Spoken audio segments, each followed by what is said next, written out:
Hi everyone, it's Esther. I'm here for another video visit, and I'm trying to be outside, and I am just outside of the wind a little bit, but I'm still outside, keeping that promise that throughout the winter months and even into the spring here, I would stay outside. So I just wanted to talk to you about something I thought was pretty interesting.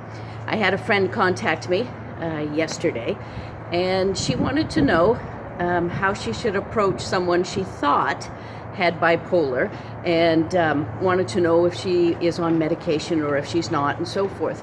So I guess the thing that I was thinking the most was, why not just chat with your friend, and in that chatting be as open and as vulnerable with maybe what you're struggling through right now.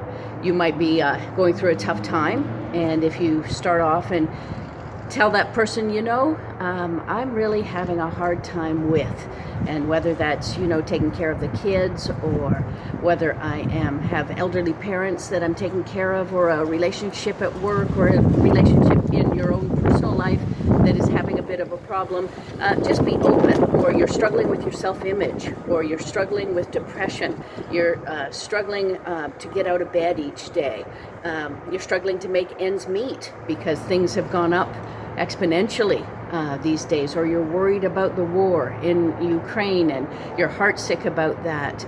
Maybe just tell them a little bit about what's going on in your life, and that may facilitate their comfortableness to share with you what's going on with them.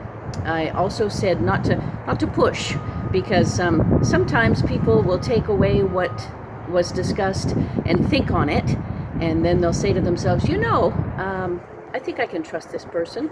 I know I can trust this person, and maybe I'll call them back, or I'll write them a text or an email or something and just say, hey, thanks for talking to me. I'm glad you trusted me, and I just want to let you know I'm going through this.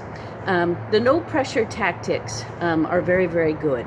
I know there are time and places where you want to press if you're seeing signs of great concern. Obviously, if you're thinking somebody is about to commit suicide, etc., that's a different ball game completely. But if you, kind of softly and kindly, that's what worked for me in my past when I was going through a really rough time. I had a friend named Sue, and she came over and she very gently talked to me, and she didn't put any pressure on me at all, but she was sweet and kind, and she listened, and I instantaneously responded to that. That's something that really helped me at that time, and you might be the same. So you never want to dismiss somebody's anxiety and their pain or whatever you're seeing in them, but you don't want to push them. So just be open, and because you've been open and vulnerable, I really think that there will be a time when they turn around and trust you, and they'll say, by the way, I'm dealing with this depression. I think I might have bipolar. I think I need to get checked out. Would you mind going with me? That'd be great. If in a further conversation it kind of steers towards mental health, then you can say, hey, we all struggle with mental health issues one time or another, or we know someone that is struggling, and if you feel that you want to get checked out, I'd be happy to go with you. And you can leave that with them as well. Don't sit and stand over them and say, I'd really like to take you now, because that might backfire on your face there, and that would be sad, because you've done so much just to open up the avenue of trust. So I just wanted to tell you on a little side note here, yesterday I celebrated 22 years of Bipolar Wellness. It has been a journey and a half, let me tell you, but I couldn't have done it without many of you that are listening to this tape right now, and many of you in my family and friends circle. They know, but I still want to thank you so much for being by my side and believing in me and encouraging me and never giving up on me. And I know that a lot of the journey is what you do each and every day. Sometimes it seems like, why am I doing this? Why am I getting up? Why am I going to work?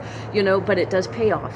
And the wellness factor doesn't just happen, but it is something that it is achievable no matter what mental health issue you have. So I want to encourage you today to embrace all of the steps that you have taken so far, and just to keep going. Okay? Your mental health is so important, and so are you.